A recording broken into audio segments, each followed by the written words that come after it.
Episode 10, baby! Yeah.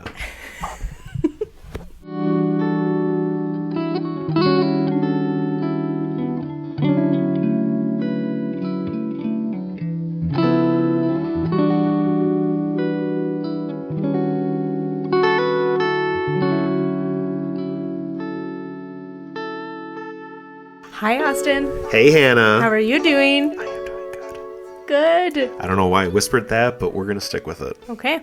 So, yep. Ooh. Hannah is breaking open a peach White Claw, not sponsored, by the way. And, Hannah, why do we have peach White Claw today? Because it's our 10th episode. We've got double digits of episodes. We do now. Double of digits. full episodes, I should say. And then here's my crack. Oh. Yeah, that's a good one. Here we are, episode 10. So we've got a few fun things to start with. Yeah, we do. Do you want to start with your fun things, Hannah, or do you want me to start with the fun things? I guess I don't necessarily have fun things this time around. You want to do yours, then I'll do the fun things, and then we'll get rocking into the coin flip? What is my thing? You're talking as if you know that I have a thing to talk about, and I don't think I do. Oh, the way you worded it. No, it's like we have a few fun things because you normally have fun things to talk about. Yeah. And then we do have a fun thing from a family member. We do. Miss Trish, who is my cousin. Oh, Austin's aunt. My aunt, her cousin. Sorry, I was getting ahead of myself. Let's do your fun things, and then we'll start the podcast off strong with the package right before stories.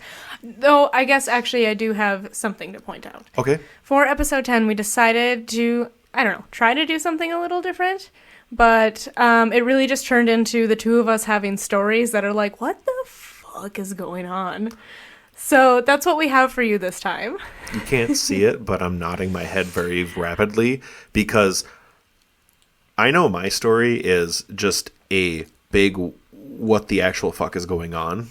And from what the minimum from what Hannah has told me, it's borderline the same thing, or not the same story, but there's the what the fuckness of it. I mean, this happened over 200 years ago at this point, and still everybody's like, we don't have an actual answer for what happened.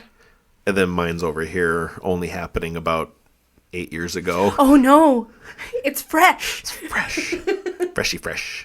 All right, so should I get into my fun? Yeah, I'm going to get into my fun little thing here. Get into your fun little thing here. I have 15 of the dumbest myths still spread through society like it's wildfire. Are we going to do all 15? No, we're going to do just a couple of them. Okay, thank God. No, because some of them are just like, okay, that's stupid. All right, well, I'm ready. First one, it's an obvious given. Flat Earthers, Flat Earth theory. Yep. Mm-hmm.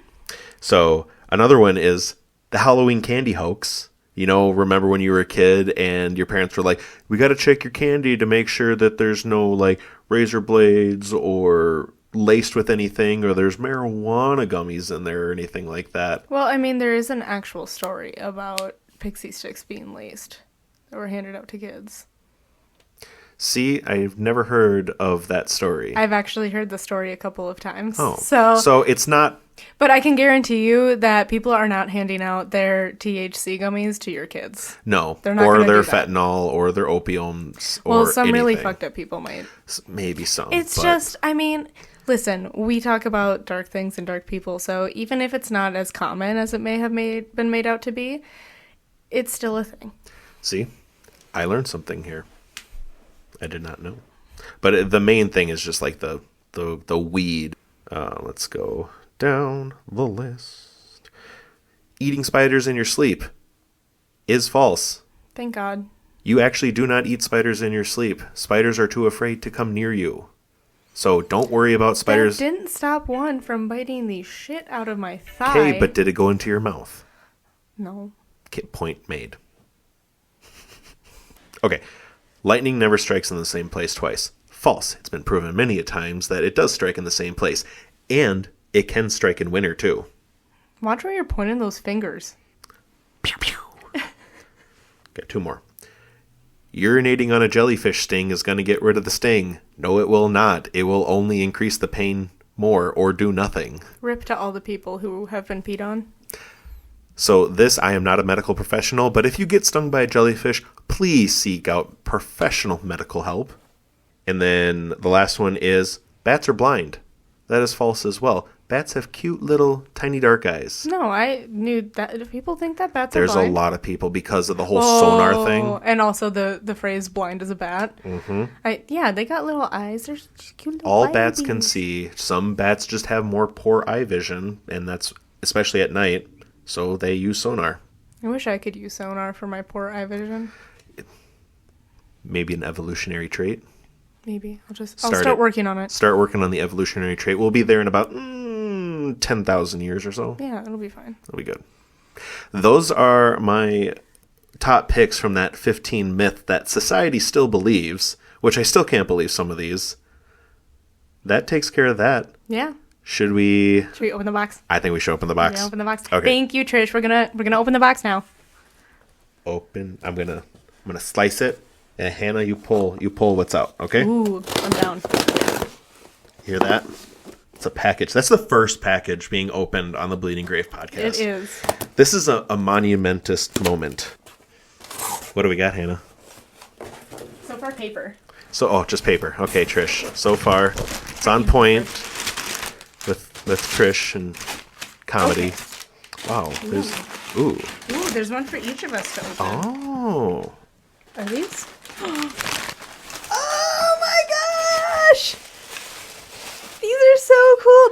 They're little travel yetis. Oh my God. Our logo engraved in them. And our name. Oh, and our names. And we happened to grab our names. Yeah, we did. That is so This cool. is so fun. I've needed a new travel mug like this. Yeah, I was just thinking and it's the night.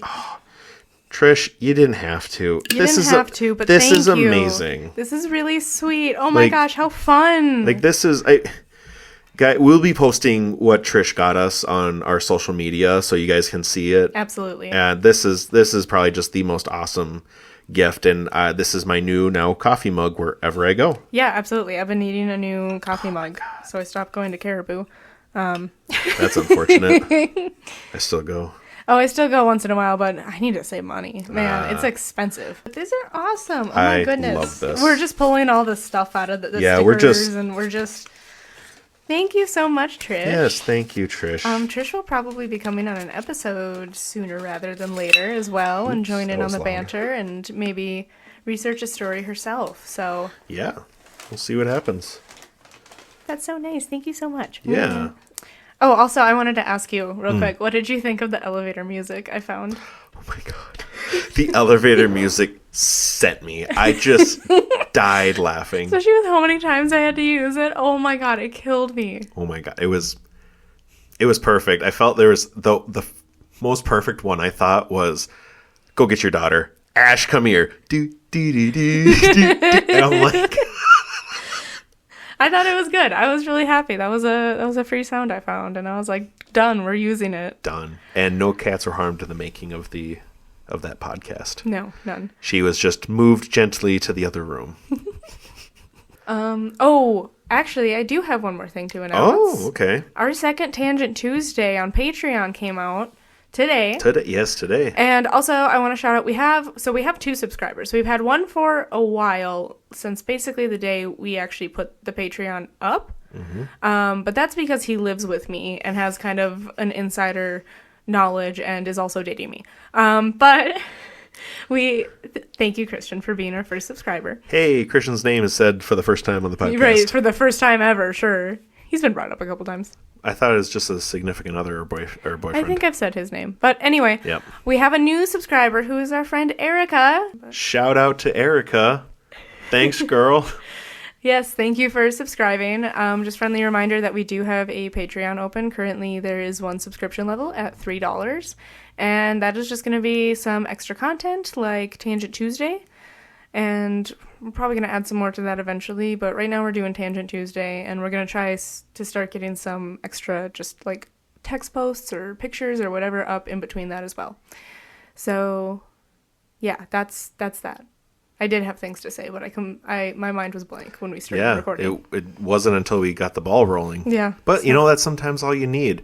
Get them brain juices flowing and thinking. I also had an idea to maybe fix our problem with flipping the coin. Fixing our problem to flipping the coin. What is the problem? The problem is that I always go first, no matter what. Almost. Whether you flip it and call it or... I still think it's due to your intuition and your medium abilities. You Well, just know what it's going to land on. You look at the floor where it's going to land or think it's going to land, and then you see if it's going to be heads or tails, and then you choose that. Whether you're doing it consciously or subconsciously. Well, I was going to say maybe we permanently pick one of us heads, one of us tails, and then we just flip it each time. So we have a more, like, constant variable. So I like that better. So I'll let you pick which one you want to go with, and I'll just take whichever you don't want. Well, there's only one other option once I pick. I know, exactly. That's why I said I'll just let you pick, and then we'll go with that. I'll do heads. Okay, then I'll do tails. All right. Did we have anything else we needed to talk about? No, I want to talk about those myths. We opened up the package, got some bomb-ass tumblers. I know, these are super rad. I'm going to use this tomorrow for yeah, work. this thing is going to get washed tonight, and it's going to be used for coffee right away in the morning. I might even use it for tea tonight when I get home. Ooh, the hot tea. All right, so let's flip the coin. I'll flip the coin. Okay. This time. Hannah flips the coin. What is it? You got to be kidding me, you mother. So it's tails, so I'm going first. Yeah, no, that's what we agreed on. I just had an inkling that was going to happen again, and I don't know why I'm super shocked. So it's really funny. Anyways, Hannah, why don't you start off the podcast with your story? I will. I'm just kidding about the being upset. I know. Okay. I want to make sure I'm clarifying, and so you don't feel hurt. I appreciate the open communication. It's only open and honest communication. Only one love. No hate, girl, okay? Oh my god. All right, here we go. So, this fucking story, So, today I'm going to be covering the Kinnear Murders. I'm sorry, the what murders? The Kinnear Murders. Kinnear, okay. Which is also, when you search it, it will come up with the name Grace Marks. So, we're going to go back to 1843. Ooh, okay. In Canada. Oh. Yay, Canada. On, I don't know how to pronounce it. I think it's pronounced Young. How's it spelled? I think I actually have it spelled wrong. I think it's Yonge. But I have it spelled Gne. So, I don't know. Okay. We're going to go with Yonge Street. So, on Yonge Street, just north of Richmond Hill, Canada West, which is now part of Ontario, sat a gorgeous upper-class farmhouse. The owner of this farmhouse was a wealthy Scotsman named Thomas Kinnear. I'm sorry. I just got to point out a synchronicity. Actually, I'm not going to point it out. There's a synchronicity already. Of course. There is. Okay. I'm sorry. Continue. All right. So the owner of the farmhouse was a wealthy Scotsman named Thomas Kinnear. Living with him on the property was his housemaid, Nancy Montgomery, and two servants, James McDermott and Grace Marks. Nancy had hired the two servants around the same time, just back in June. We were in July. I don't think I mentioned that. Okay, no. We're in July. Okay, cool. On a seemingly unremarkable July day, a friend of the homeowner stopped by to see Kinnear, but no one was around the house or farm. To his unfortunate surprise, he found a bloody mess in the cellar of the home. Kinnear had been shot in the back, and Nancy had received a blow to the back of her head with an axe, and then was strangled by a kerchief tied tightly around her neck. Okay. Both had been thrown down the cellar stairs, and Nancy's body had been partially dismembered in order to hide her under a tub. The audacity. Yeah. Oh my god. So we're going to get into the background of each of our key players in the story. Okay. And then we'll go into what happened after the discovery. All right. I'm ready for this. I'm strapped in. Let's hit this roller coaster of a story, it sounds like. This story lives in my head rent-free, so I had to tell it.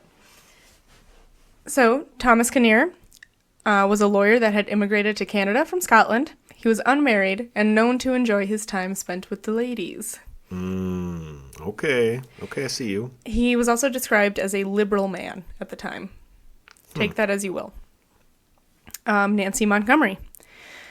She was Mr. Kinnear's head housemaid and essentially the woman of the house due to her relationship with Kinnear. Okay. She had hired both James McDermott and Grace Marks to work as servants under her, like I said. James McDermott was an Irish Catholic immigrant. He was around 20 years old. He had served in the Canadian Regiment before being hired by Nancy. Grace Marks was an Irish immigrant from Ulster. She came over with her abusive and alcoholic father and her 8 siblings at the age of 12 or 13. She worked as a servant once she arrived in Canada and was eventually hired by Nancy with the handsome pay of $3 a month, which is somewhere around $120 today. This was probably a time where we still had half pennies, so consider that. $3. Oh my God. And that was really good pay for being a domestic servant. Gee, you think? Mm-hmm. If the inflation comes out to, what'd you say, 102? 120. $120 in today's money? Mm-hmm. We fucked up somewhere. Yeah. So, what happened next? Yeah, I'm curious. What did happen next? After the murders, it was realized that McDermott and Grace had fled to Toronto from the property with money, valuables, and a wagon. They got on a steamer that was headed to Lewiston, New York. There, they were tracked down and arrested at a waterfront tavern and deported for trial. The trial took place on November 3rd of that year. The trial was a sensation due to the love affair between the head housemaid and the owner of the house, a young murderess, and just generally the dramatics of it all and the gruesome details. Like, people were eating this shit up. Oh, I could imagine. It said so many people were packed into the courtroom that there was a fear of the floor collapsing. Oh, well, I guess back then you let anyone, whoever wants to see in. Pretty much. Oof, yep. Okay. It was also stated in the trial that Grace had shown up wearing the clothes of Nancy Montgomery, which raised some suspicions. Kind of sick fuck are you? I don't know if anybody ever actually confirmed that she was wearing the clothes of Nancy Montgomery. Okay. But it's been mentioned here and there. All right. So the trial started with the murder of Thomas Kinnear, the boss. Both James McDermott and Grace Marks pointed fingers at one another and both gave voluntary confessions. Which is what my papers are here, are those voluntary confessions. Oh, all right. I'm not going to read them all, but I highlighted some parts to quote as I go through this. So, we'll start with James McDermott. He stated that Grace and Nancy would fight a lot, and that Grace was determined to do something about the housemaid and head of house, and that she wanted McDermott to help her. While McDermott had his own problems with Kinnear and Nancy, he told her that he wouldn't help her. He stated that Grace would talk down to him and tell him that he wasn't a real man if he didn't help poison the two of them. Ouch. This is part of James McDermott's confession. She and the housekeeper used often to quarrel, and she told me that she was determined if I would assist her, she would poison both the housekeeper and Mr. Kinnear by mixing poison with the porridge. I told her I would not consent to anything of the kind. When Mr. Kinnear went to the city on Thursday, she commenced packing up some of the things and told me I was a coward for not assisting her. She said she had been warned to leave and she supposed she should not get her wages. She was determined to pay herself after Mr. Kinnear was gone to the city. She said now was the time to kill the housekeeper and Mr. Kinnear when he returned home, and I'll assist you, and you are a coward if you don't do it. I frequently refused to do as she wished, and she said I should never have an hour's luck if I did not do as she wished me. I will not say how Mr. Kinnear and Nancy Montgomery were killed, but I should not have done it if I had not been urged to do so by Grace Marks. Sounds like he's trying to get Grace in trouble, saying he had no other choice. Yeah. And that's his confession, is I did that because of her. Yeah, that's kind of both of their confessions. Wow. So, he ends it with, Grace Marks is wrong in stating she had no hand in the murder. She was the means from beginning to end. So that's his confession. So now we'll move on to Grace Marks. She noted how often Nancy would scold McDermott and how angry he was about it, not wanting to answer to a woman. McDermott approached Grace to tell her his plans for Kinnear and Nancy, but Grace several times said she wouldn't have a part in it. Grace stated that once they fled, McDermott told her that he'd marry her in the States. So got a little more going on here with her. Everything went on very quietly for a fortnight, except the housekeeper several times scolding McDermott for not doing his work properly, and she gave him a fortnight's warning that when his month was up, he was to leave and she would pay him his wages. He often after this told me that he was glad he was going, as he did not wish any longer to live with a parcel of whores. Oh. but would have the satisfaction before he went, and he told me that he was positive that Kinnear and the housekeeper, Nancy, slept together. About a week after this, McDermott told me if I would keep it a secret, he would tell me what he was going to do with Kinnear and Nancy. I promised I would keep the secret, and then he said Mr. Kinnear was going away to the city in a day or two, and would, no doubt, bring plenty of money with him. He would kill Nancy before Kinnear came home, would shoot Kinnear when he came home, and would take all of the money and all of the valuable things he could, and would go over to the United States. Later on, in her confession, after she's gone over the events and everything. This is after the murders have happened. And she says, I was so frightened. I ran out the front door into the lawn, went around to the back kitchen, and as I was standing at the door, McDermott came out of the front kitchen door into the yard and fired at me. The ball did not hit me, but lodged in the jamb of the door. I fainted, and when I recovered, McDermott was close to me. I said, what made you do that? He said he did not mean to do me any harm. He supposed there was nothing in the gun. Okay. Yeah. Okay, buddy. Okay. It said that Grace was relatively composed during her trial, though. So someone who is actually innocent or someone who's really good at keeping composure under a lot of stress? Nobody knows. Nobody can say for certain. There was a very split opinion of who was to blame, as you can see just based off of that little bit I gave you. The verdict, both James McDermott and Grace Marks were found guilty of the murder of Thomas Kinnear. The court felt it was redundant to try them for the murder of Nancy Montgomery, so they didn't. And I want to talk about this for a second. Okay. So, Nancy Montgomery, I read, had an illegitimate child before coming to this home and becoming the mistress to her boss. Had an illegitimate child. So, out of wedlock. Okay. I don't know who it was with. Okay. And she had a reputation at this point. Oh, because reputation. when they did do the autopsy, she was pregnant. Oh. And their affair, their relationship, whatever you want to call it, it wasn't exactly a well-kept secret. They weren't flaunting it about, but they weren't trying to hide it either. Not too much, no. Okay. And at this time, I mean, this is the middle of the 1800s. That is some scandalous stuff. And so I think part of the reason that they didn't try her was because they didn't think she was worth doing a trial for, especially because it was basically the exact same trial as Thomas Kinnear. And they probably didn't have it back then of you can't be tried for the same crime twice. Yeah, I don't know. But what you and said... again, this is Canada, so... True. I don't know rules are... Canadian laws. No, me neither. But no, I think you're right that because they saw her lesser. Mm-hmm. They saw her as less than. Mm-hmm. And so they didn't, let's not waste our time with this. She's dead. No one cares. Let's move on with our lives. Yeah, people would probably go as far as to call her a whore. So, at that time, I'm not saying now we would say that. No. Plus, I mean, we don't know Nancy's full story. We don't know Nancy's full story. I mean, looking at records, as far as I could tell, her birth date wasn't known either. Okay. So, which, I mean, is not surprising back in the 1800s. Mm-hmm. McDermott was sentenced to death by hanging. I have a quote about the hanging. Mr. Hay, the Catholic clergyman, prayed with him for a few minutes. He appeared perfectly calm and penitent. The sheriff asked him if he wished to say anything. He replied he had nothing further to say, and with a firm step walked onto the scaffold, accompanied by Mr. Hay and another Catholic clergyman. He knelt down and in 2 minutes was launched into eternity. Launched into eternity. I've never heard never heard that either, and that is the... this isn't funny. This is not funny, but that is the funniest way to describe. Launch into eternity. That is... When I die, I want my death to be described that way.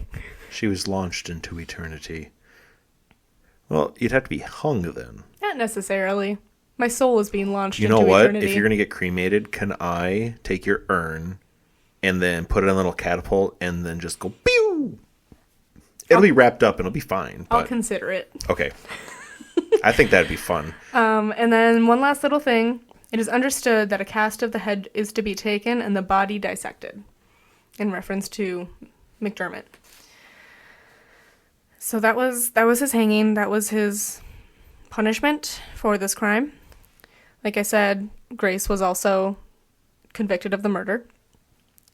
She was granted a somewhat softer punishment due to her being a young female. Anything softer than getting hung to death. So she was 16 at the time of this. Oh. I mean, McDermott was only 20 as well. I'm thinking these guys, everyone's like in their 30s or 40s. No, McDermott and Grace were young. Grace being the youngest. She was essentially still a child, but that didn't matter at this time. So like I said, she was granted a somewhat softer punishment of serving life at Kingston Penitentiary. And when her verdict and sentencing was read, she fainted. Man, this girl faints a lot. I mean, everybody fainted then. Like, everything was so dramatic then, I feel like. Or are they just making this historical retelling more dramatic? Well, these are the actual court records, as far as I can tell, that I'm looking at here. And in the court records, it said that she fainted? Mm-hmm. Okay. It should be noted that gender stereotypes of the time played a big role into the sentencing. Oh, gee, you think? Yeah. Could have never guessed that one. Could have never guessed it. So, Grace was in Kingston Penitentiary from November 1843 to August 1872, with time spent at the Provincial Lunatic Asylum in 1852 to 1853. And they actually called it a lunatic asylum? Mm-hmm. Man. She served about 29 years before being pardoned for the murders. She had impressed some higher-up people who were already leaning toward her not being guilty. So they did a lot of work in the background, and she was eventually pardoned. After her release, she went to New York and disappeared from any historical records. When leaving the penitentiary, Grace was asked what were called liberation questions. One being what she thought the general cause of her misfortune was. She stated having been employed in the same house as a villain. Oh. Mm-hmm. Wow. Some very strong words. Yep. Thomas Kinnear and Nancy Montgomery were buried in Richmond Hill Presbyterian Cemetery in unmarked graves. Now, why do you think people do that? Do what? Be buried in unmarked graves. I would think because their relationship was frowned upon. Okay. And even though he was a upper class citizen, I don't know if he was a citizen, if he was an upper class person, she was not. She was still a housemaid. She was still technically True. a servant. And they were having sexual affairs. And, I mean, it's just the time. So, I think that's really unfortunate because they were murdered in a very gruesome way. Nobody actually knows whether it was a joint effort or if one of them did it and dragged the other into it or what actually happened. Nobody actually knows. No other eyewitnesses or anything. There were no witnesses to this murder. So there's only It was on a farm out of town. It was only the 3 or 4 of them there. Mm-hmm. So you only have basically a he said, she said situation. Exactly. Wow.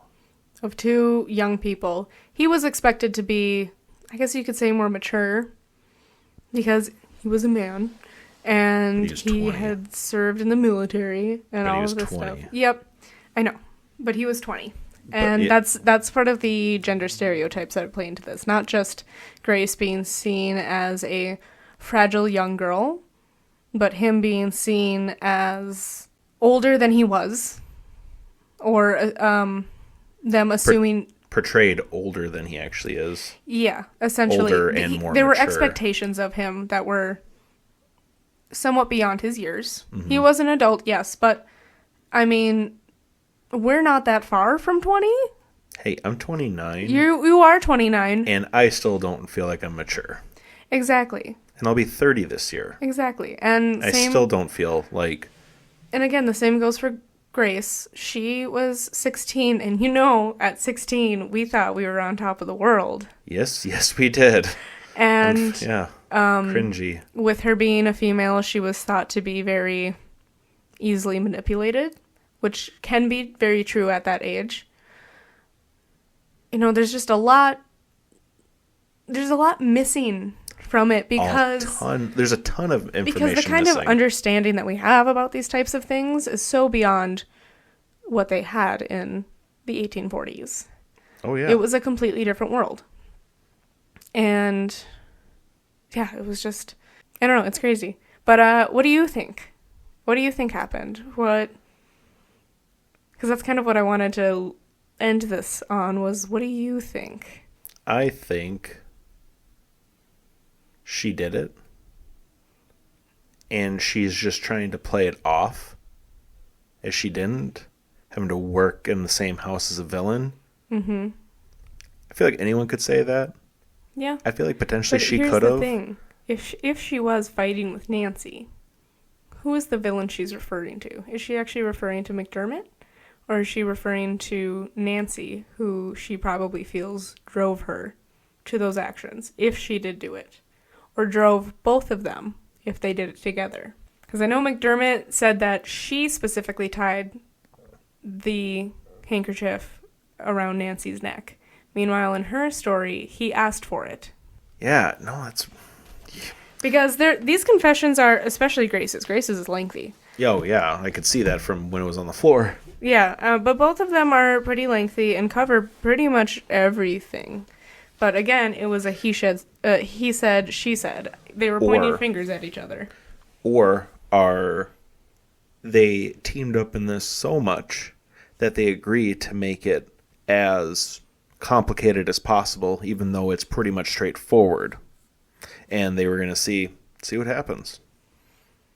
That's the thing, though. When you went on, I mean, it's still very serious when you go on trial, but they were very ready to put anybody away for anything at this time. Well, given their confessions is what's really weird. Like, I did it, but she made me. And I may have helped, but he made me. He made me fear for my life. Whereas, but here's my issue with that. She says he made me fear for my life, while he says she told me I wasn't a man. If that's your definition of fearing for your life, buddy, you need to get castrated. A lot of his, I don't know, a lot of what I've heard about him is, and a lot of what his confession was she would tell me I was a coward and would tell me I'm not man enough and that I wouldn't have a day's luck and stuff like that. And again, I know the time, the gender stereotypes and everything, so I get how that is, in that time, a wildly offensive thing, but... I mean, today's time, it's a wildly offensive. Back then, not so much. No, to be told that you're not a man? Oh, that. I thought you were just talking about gender stereotypes in general. No, I mean... No, but yeah, to be called... like, and not just by another man, by a woman who was younger than you. Younger, and at that time, women were still seen as lesser than a man. Yep. So, yeah. I don't know, it's tricky. Like... So, if you want, the reason I found out about this story was because a few years back, a Netflix miniseries based off of Margaret Atwood's book called Alias Grace came out. Both the book and the miniseries were called that. And as an author, she took some artistic liberties to fill in the holes to make a story, because this already has a great basis for like a juicy story. Just not enough information. But there's not enough information. Yeah. So she filled some things in, and I thought it was a really good little miniseries. The story itself just kind of stayed in my head, and I started doing research on it because I knew that some of that stuff didn't happen. So, but if you want something a little more in the story, something that feels like it has a bit more closure, with the note that it's due to creative liberties, that that miniseries is still on Netflix. There's the book, like I said, and there's plenty on the internet. I was able to find these court documents fairly easily. Oh, nice. I was very surprised by that because I feel like it's super hard to find even super old court documents online in the U.S. Yeah, you usually have to go to the actual town and go to their records hall. Yeah, meanwhile, Canada was like, here you go. Here it is. Canada don't give two shits. And then, like I said, I found out where the victims were buried, which I didn't think I would find, but it was on the Find a Grave website. Jeez. So okay. So yeah, that's it. I have a lot of thoughts on it, but I could talk about this for hours. So maybe that could be a Patreon thing. That could maybe be a Patreon thing. We talk about that. Yeah. We talk about it a little more in depth. Yeah, I think that would be fun to do, just in general with Patreon, is kind of get into the more nitty-gritty with certain things that we haven't had the chance to. Yeah. That would be a really good idea to go a little more deep dive into certain topics. Yeah. So I also meant to show you these before, or like when I finished up the story. What are you showing me? They're just some pages from the documents I found. Mm-hmm. So here's the first page for The Trials of James McDermott and Grace Marks. Toronto, Canada, yeah. Isn't that snazzy? Doesn't that look? Man, you can definitely tell that this is all just done by hand, too. Well, that being said, I have the sketches of them. Oh my god. I know. Is there actually a photo? Well, I guess photos weren't back in... No, but I gotta say, looking at these sketches, the casting for the miniseries, they got Grace about as spot on as you can from a hand-drawn likeness from, over 200 years ago. I was going to say, I'm like, that's a really good drawing from 200 years ago, but it's so weird. At the same time, it's weird to me to see a drawing like that, but not have any kind of pictures or anything. And the reason that they called it Alias Grace is because she would use the alias Mary Whitney. Oh, okay. I think that was the name that she had given when they were caught in New York. Oh. Was that explained in the show then too? It was explained in the show, but I don't know how true that is. Okay. I think it was a good explanation that whether it's true or not, for the show, for the sake of the story, the alias was actually Mary Whitney that she would use, and there's a backstory to it in the show. But as far as real life, I have no idea. I mean, yeah, could have been given for dramatic effect, or could have been real. I just know that she actually used it. Oh, okay. Yeah, I just know that the fact that she used that alias was true. It makes sense in the show why she uses it, because they gave it a backstory. But I don't know if that backstory has any truth to it, or if it was added as part of the filling in the holes. Gotcha. Okay. So it could be creative writing, or it could be 100% true. Mm-hmm. The only way we would ever find out is if we travel back in time. This is one of those cases where I desperately wish I could travel back in time. Just to witness it? I mean, witness the murder or witness the trial? That's a hard one, because I don't know if I could legitimately witness a murder, but even the trial? I mean, the trial, just camp out right there and go to the trial every single day or whenever it happened. One of my favorite parts about the show is that they do a lot of clips from the trial throughout it, and the way the actress did it, the Irish accent was perfect. I think they actually had her read from the actual confession, because when I was reading this, I was like, this is very familiar. I would really suggest watching it. That's all I can say. I've watched it twice now, and yeah. And you said it was Alias Grace still? Mm-hmm. Okay, so the book and the show are named the same. As far as I know, yeah. Okay. I might have to... I don't think I'm currently watching anything, so I might actually have to... I ended up... The second time I watched it, which was before I did the research and everything, mm-hmm. It was just this week, and I binged it in a day. Oh, is it 7 or 8 parts then? Yeah, something like that. It's not very long. 45 minutes or... the typical time. Yeah, and for the most part, it leaves it a little open-ended. Not really open-ended. They do give her a nice ending, but anyway, I won't spoil too much of it. Just know that it's a really good miniseries, that they did a phenomenal job with it all around, and that I would recommend it. I would always recommend it. All right, Austin. Anna. What's your story? My story today is the Tromp Family Mystery. Oh, no! Not Trump. Oh, okay. Tromp. Oh, okay. Tromp. Okay, I was like, is Austin. a family in Australia. Okay. Oh. So, a little backstory on this one real quick. As mentioned in the article, I did try starting my own podcast back in 2019 when I moved out. Ultimately, it did fail. But this was my very first story that I covered on there. And I thought it'd be fun to cover it again.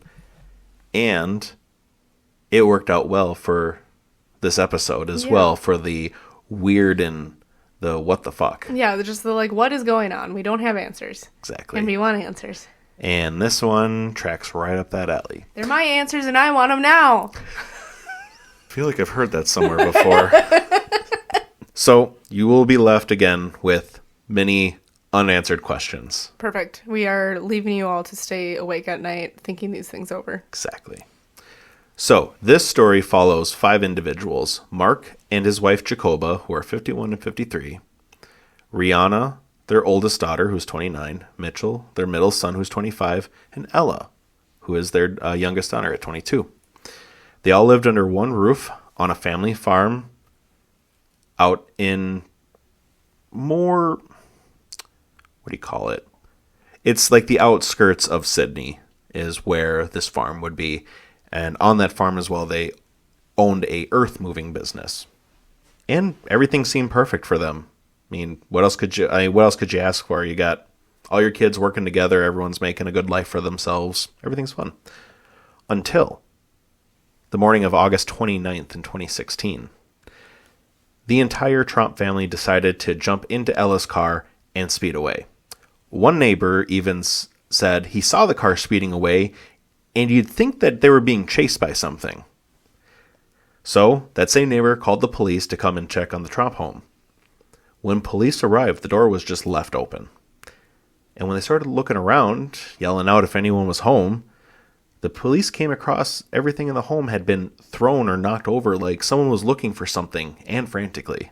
The police also found all 5 family members' passports, credit cards, and cell phone sitting on the table. Except they noticed there's only 4 phones on the table.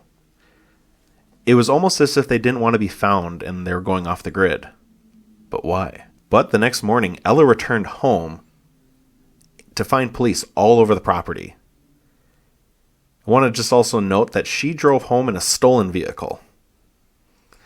That same morning, a few hours later, Mitchell returns home. Mitchell and Ella tell their recollection of what happened the day prior. So this is from Mitchell's side, I'm about to say. But what's... right? Like, my brain is already short-circuiting. So they all left in a hurry, speeding away. Yep. Now, the youngest daughter... Yes, the youngest daughter, Ella. And the son. And the son are home right now. And they just, like, rode up, like... So Ella rode up in a stolen vehicle. Yes, that too. Yep. She rolled up in a stolen vehicle, or what is believed to be stolen, and Mitchell just walked up onto the property. And this is Tuesday morning, literally Just 24 hours after this has happened. Just so nonchalant, like, hey, we're home. Yes and no, I guess. Okay. Okay. Anyway. So, from Mitchell's side of the story, Mitchell remembers how delusional his parents were being, and he was sure Mark, his dad, was sure that someone was after them and was going to kill them. Jacoba, his wife, didn't seem too sure of anything right away, but ultimately started siding with her husband and started to believe everything he was saying. Mark and Jacoba were the ones to turn the house upside down looking for any tracking or listening devices. After that, they made all their kids put their passports, credit cards, and cell phones on the table and to get in the car immediately. Playing along with it, Mitchell goes with them, so does Rihanna and Ella. But before leaving, Mitchell snagged his phone off the table. That's why there's only 4 phones there on the table. Okay. So they made it about 100 miles into the trip, and Mark and Jacoba found out that Mitchell still had his cell phone. Worried that it was tracking them, Mark made him throw it out the window while they drove. It's 100 miles away from home, just right out the window. Okay. So after driving all day, they reached the town of Bathurst, roughly 800 kilometers away, or 497 miles away from their home. They made it almost 500 miles in one day. They just skedaddled. They scooted right out of there. Yep. They sure did. I was trying to keep a straight face on that one. I couldn't. No. So it was there when they stopped. Mitchell had finally left his family and just had enough of this. And he hopped on trains until he was able to get home. Mitchell said the only reason he agreed to go along was to make sure that everyone was going to be safe. But just the delusion and the panic was just too much, and that's why he left them. Can I ask what the dad's, what was this fear based off of? Do we know? Austin's shaking his head no, so. We don't. So as the story continues, You can just tell me, I'll see. You'll see. Okay, thank you. So, now Ella's side of the story matches up 100% with what Mitchell said. Now, this is what happened after Mitchell left. Ella stayed with them until morning when they reached the, I can never say this, Genolan Caves. Genolan?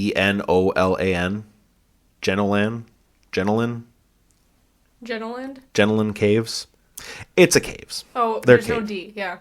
Genolan Caves. I don't know. Maybe someday we'll get listeners in Australia who can yell at us about the pronunciation. I'd like to be yelled at about pronunciation. I actually would really like that too. It'd be nice to be able to pronunciate things. Because, I mean, you put this... And I didn't say pronunciate right, didn't I? Pronounce things. It's not even pronunciate. It's like I would like to be able to pronounce things. Oh.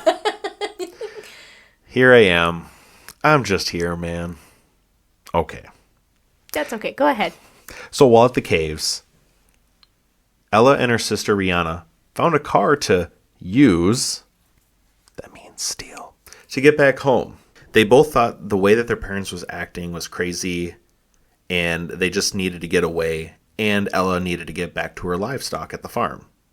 What was strange is Ella couldn't convince Rihanna to come with her, so they ultimately split up, with Ella taking the car and driving home.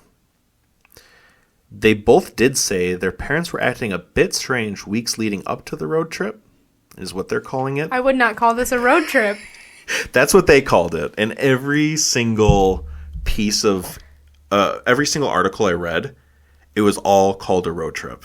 It's not a road trip. It's a road trip. It's the flight part of fight or flight. But they couldn't clarify on what strange meant as well. They kept saying they seemed strange, but they could never pinpoint, like, how they were acting strange.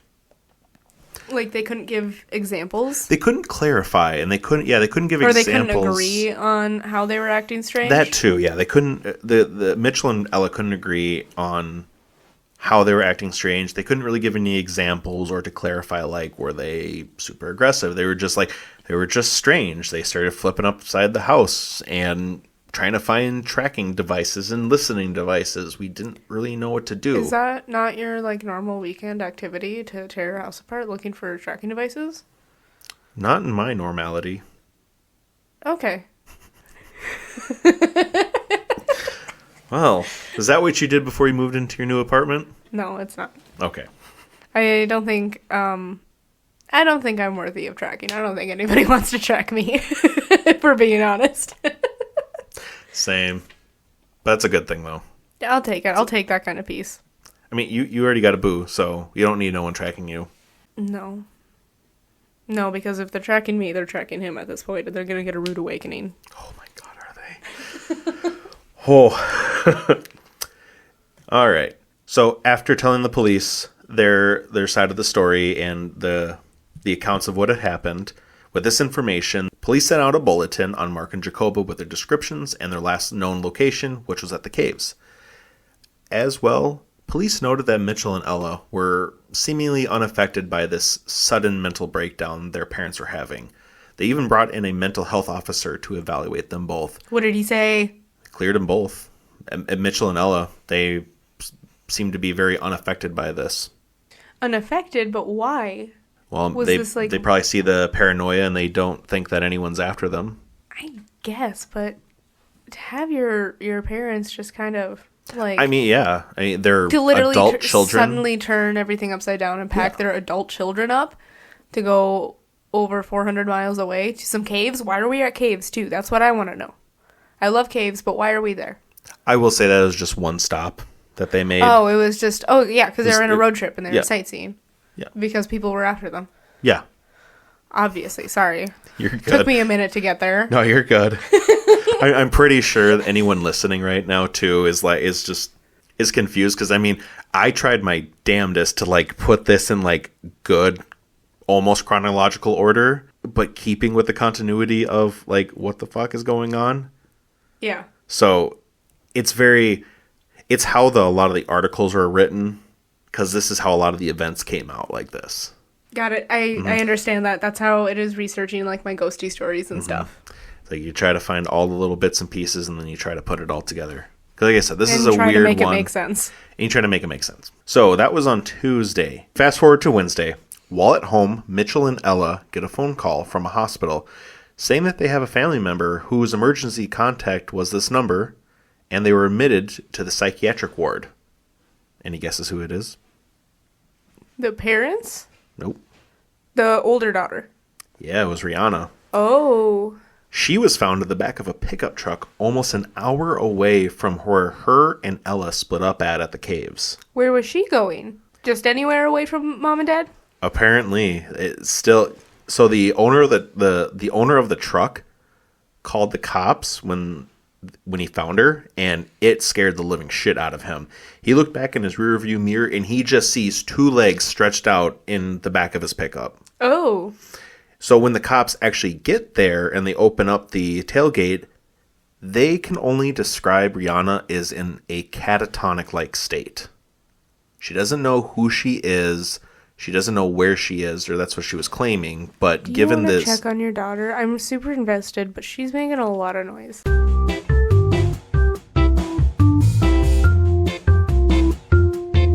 So you were talking about her being in, like, a nearly catatonic state? Yes. The police would describe her state as a catatonic state when they found her in the back of when they went to go into the back of the pickup. She was also claiming that she didn't know who she was or where she was. So that's when they admitted her to the hospital. So luckily, the police took her back to the hospital that was pretty close near Sydney. And that's where they admitted her into the psychiatric ward there. We fast forward to now Thursday. After finding out Rihanna's in the hospital, Mitchell and Ella get another call from the same hospital, thinking that it's going to be just an update on their sister's state. They come to find out the faculty member on the other line said another one of their family members has just been admitted there. Can you guess who? Mom. Come to find out, it was their mother who was reunited with Rihanna, and both were starting treatment as well. So as Jacoba was getting her treatment started, she started getting into a better state of mind and was able to tell investigators more of her recollection of what had happened. So after Jacoba told her side of the story, it was confirming Mitchell's story and how his dad and how the family ended splitting up. She also goes on to say her and Mark drove until they reached Melbourne, then got separated, and that's where her memory starts to get a little bit scattered. Once Jacoba and Mark got separated, that's where Jacoba's memory starts getting just a little bit fuzzy and scattered. From police reports, she was found almost 350 kilometers or 217 miles away from where she said her and Mark split up. So from Melbourne, she was another 217 miles away. And when police were called to help her, she was described as in a very agitated state. I mean, I would be too. I'm usually agitated, though. When I look at you, Hannah, and I think agitated, I think of the little duck with a knife. That's how I feel. I'm gonna duck you up. That's how I feel, especially next to Christian. He always looks at me and goes, "You're small." And I'm like, "No, you're big. And I'm just small next to you."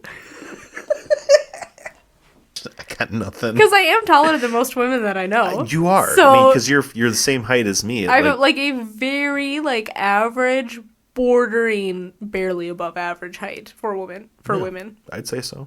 She was taken to a nearby hospital, but found out that the hospital was in the same network as the same one that her daughter Rihanna was at. So they actually flew her down and admitted her into the psychiatric ward in the same one Rihanna's in. Yes? That feels weird. Why? Are they getting treated by the same doctor? That's under HIPAA, Hannah. No, I know, but that's kind of my point, because I don't know, that just makes me wonder if they're being treated by the same doctor, which they shouldn't be.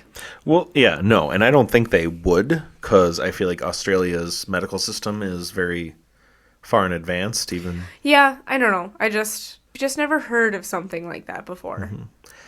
And I mean, there could be And that some doesn't other. I mean mean, given that that I'm these are right, missing, that like potentially with it being a missing persons case, so to speak, Okay, too. yes, that's could true. be, and to have Jacoba to have somebody that is a family member, it probably was easier on her mentally to have a family member there too. Yeah, but yes, you're right. I don't know. It's new to me, so Yeah, it seemed and weird, but I could also just be wrong. I get what you're saying. I get where you're coming from. Yeah. But I would say in this event, I would probably say that it was to help her mental state. That's fair. Okay. Sorry. Continue. No, you're good. So, now that Jacoba was found, there's only one more person left to find. Where's Mark? Now, everything I'm about to say in this next part here, these are all eyewitness accounts of Mark.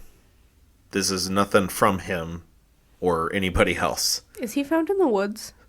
So, hold on. Okay. So, after leaving Jacoba in Melbourne, Mark was spotted in Oofta, I hate saying this word, Wangaratta. The problem is that you don't have the Australian accent to make it work. Was spotted in another town in Australia. Good default. Move along. So around 10 p.m., he was spotted again, but he was tailgating a couple driving very, very close.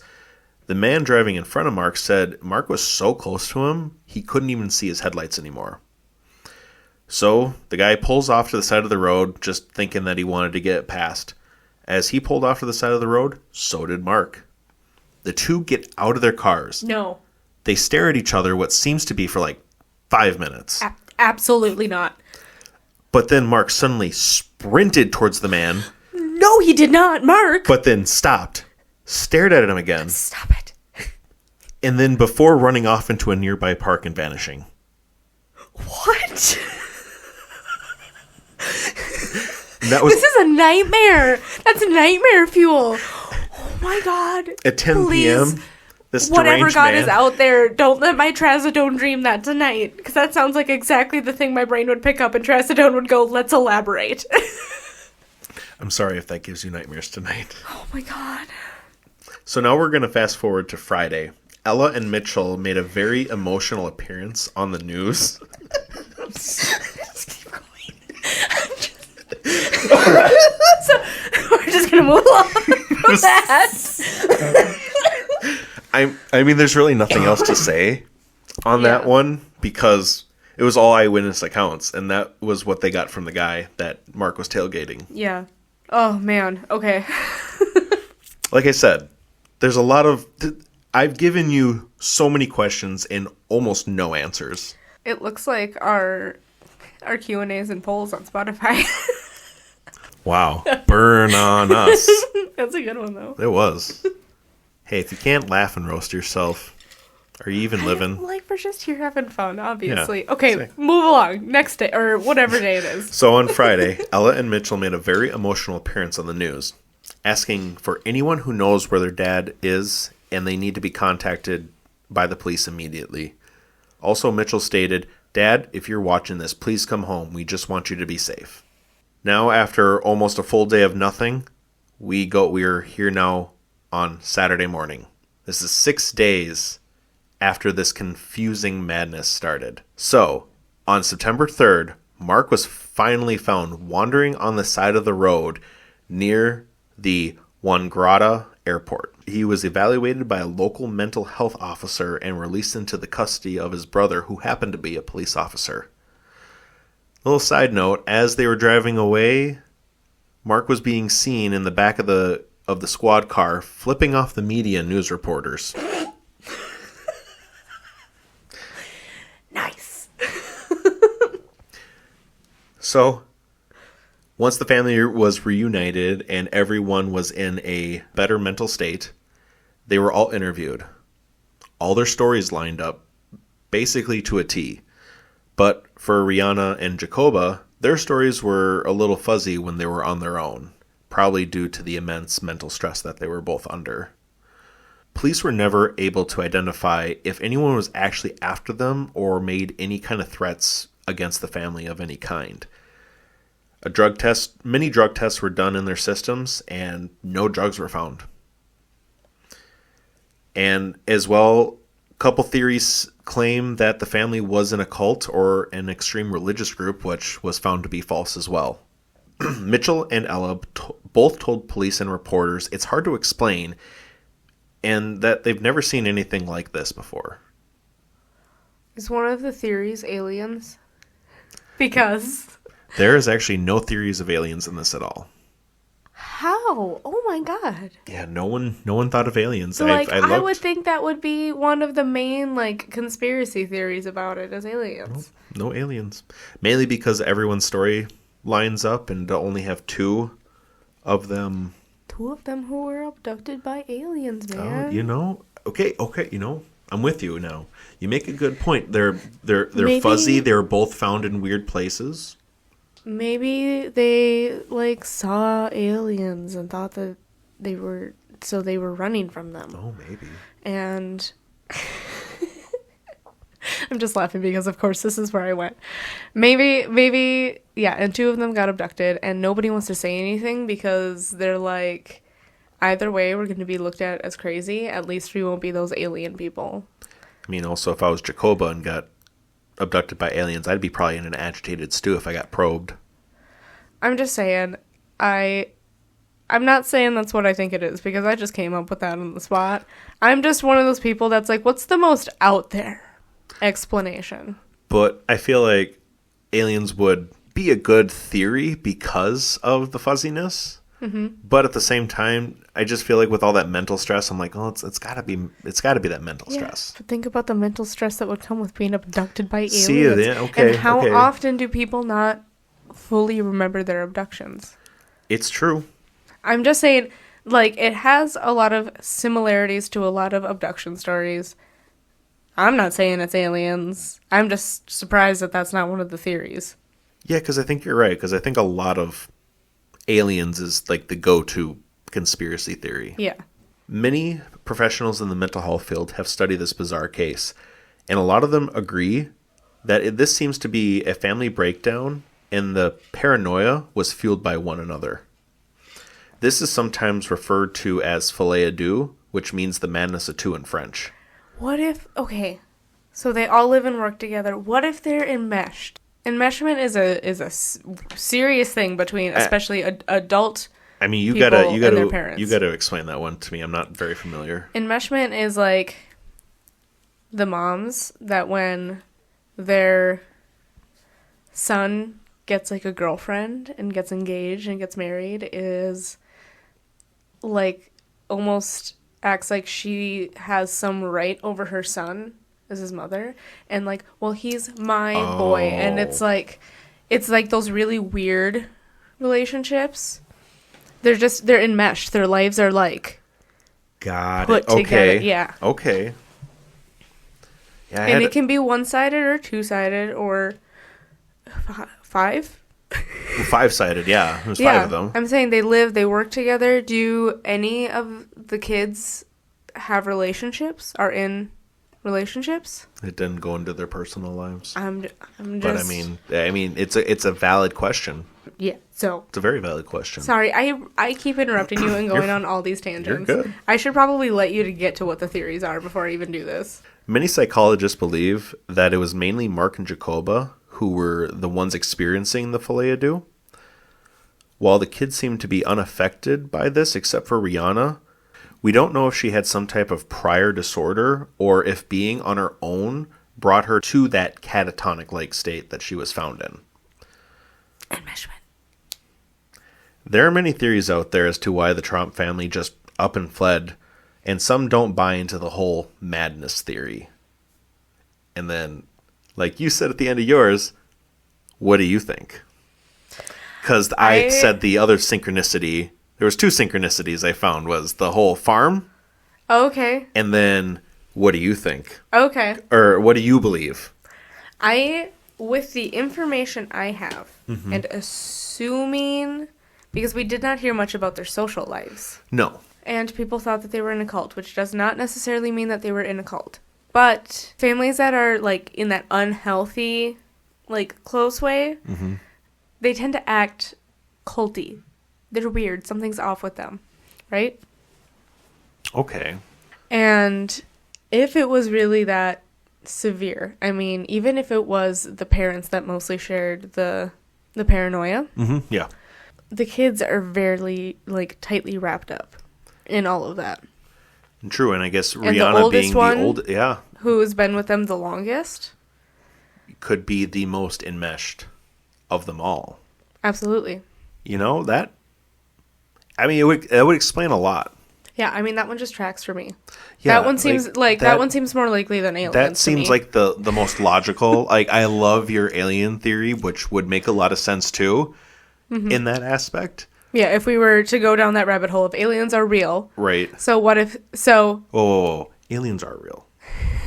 Okay. If you believe that we aren't the only ones here, there's a lot more we can talk about that with. I have on my list aliens. For the sake of the conversation at this point, because not everybody believes that there are aliens, but for the sake of the conversation, we're just saying aliens are real. Aliens are real. It would track with a lot of other abduction stories and all of that stuff. Oh, absolutely. But I think enmeshment seems a lot more likely with what I know, with the information you've presented me with. Yeah. I am not a psychologist.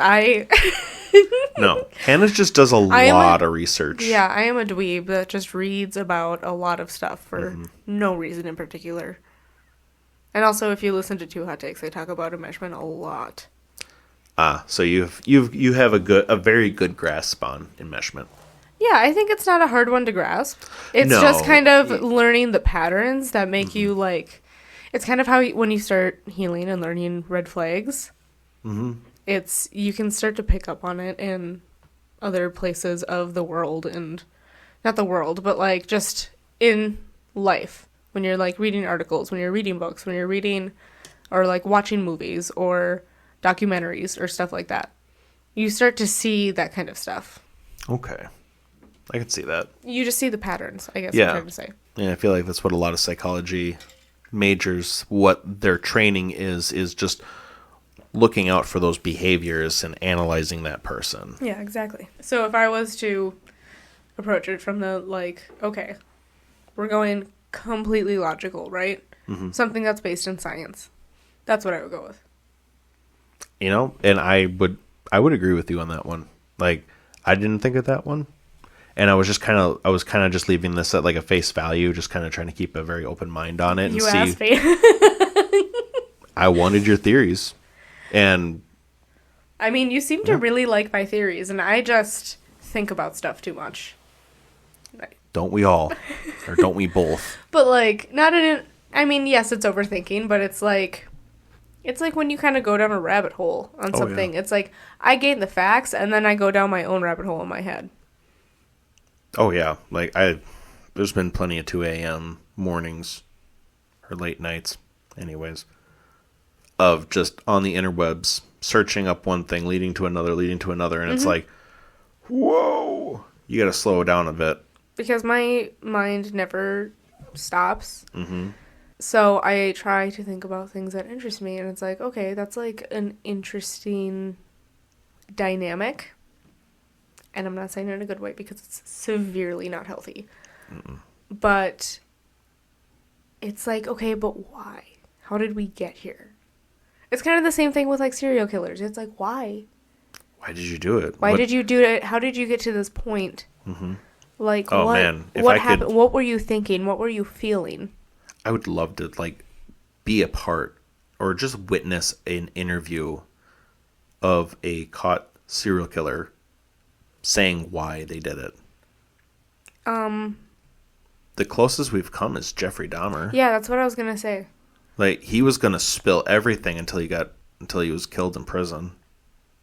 He did spill a lot, though. There are tapes. Oh, yeah, he spilled a lot, but he had a lot more to spill on how his mind worked. There used to be this show on Netflix. I don't know if it's still on Netflix, but it was like It's like the Dahmer Files or something. No. It was different. It was something that covered like all sorts of kind of like stuff that had to do with death and like places and things and like going to different places to explore death, essentially. And so they talked to, it was either like a psychologist or a lawyer of his that had tapes from their like one-on-one time when he would like draw out exactly how he did stuff. Like he would draw graphs and stuff like that. I think that was Dahmer. That doesn't sound like Dahmer. It started with a D. I'm positive it started with a D. I don't know. We're gonna have to find the episode then. I'm gonna have to find that show. I can't remember what it's called. It was so good though. I believe you. Like you gotta find it and you gotta let me know. Yeah, I will. I will do some searching tonight. It'd help if like Netflix didn't just like randomly just decide that it doesn't know what I ever watched at all. Right. Thanks, Netflix. But wrapped up my story there. Hannah, what do you want to start with? Your definition of oh my gosh, that's spaghettication right. or spaghetticate? Spaghettification is a scientific term. I know. I'm getting those two mixed up daily. Trust me. It's a struggle. I understand. Or are you going to start with your cemetery fun fact? Let's do the cemetery fun fact because I read it. And then we'll end with spaghettification because it's a bit more fun because I have bad news for you with this one. Oh, God. Okay. Yeah. Let's hear it. I'm ready. If 3 people are photographed together, the one in the middle will die first. Remember that time that me, you, and my dad took a picture out of the hayride with her makeup on? When I still had long red hair. I'm going to die, aren't I? You were in the middle. It's okay. You're not going to die. Hannah. You're not going to die. You just said. You're not going to die. This is folklore, right? It doesn't necessarily mean that it's true. But you said. I just wanted to point it out because I thought it was kind of funny. No, it is funny. I just was like, wait a minute. Was I? I had to think about that for a second. Like, no, I was. Yeah. Yep. Son of a bitch. I don't think you had a beard or nothing. I had a beard. You had it very short. Very short beard. All right, and spaghetticate. So... Spaghetticate. Do you want to tell the definition or do you want to tell the story of how you got there? I was going to tell this story. Okay, let's hear the story. So... I love this story. About a year ago, Christian and I are out in Colorado. Was this only a year ago now? Yeah. Wow. Okay, sorry. And we were driving around, and I, just on one of my tangents about it will literally be about anything, was telling him about the etiquette for eating spaghetti. And I'm sure you can all see where this is going now. But I was talking about, like, when you use, like, the spoon to, like, wrap your spaghetti around the fork and, like, lift it to your mouth. Like, all of that stuff. And I looked at him and I went, you have to have your etiquette with your spaghetti. Your spaghetticate. Is that spaghetticate? I'm still, to this day, like, what the fuck? But yet... It came out before I realized that I had put those two... Like, before I had actually done that. So, he hates it. Christian hates it. That's the with best a part. passion. And I'm not going to tell him that this is here on the podcast because he listens to every episode. Awesome. So this is for you, This is for you, buddy. Happy anniversary. Don't forget your spaghetticate. I think that's a perfect place to wrap up our 10th episode. I think so. Don't forget your spaghetticate, and we'll see you next week. Just I broke Austin. She did. We'll see you guys on the 11th episode. Take it easy. Bye.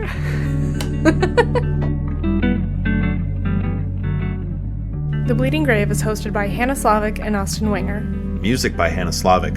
You can find us on social media on Facebook, Instagram, and Twitter. You can listen to The Bleeding Grave on Spotify, Pandora, iHeartRadio, Amazon Music, and more.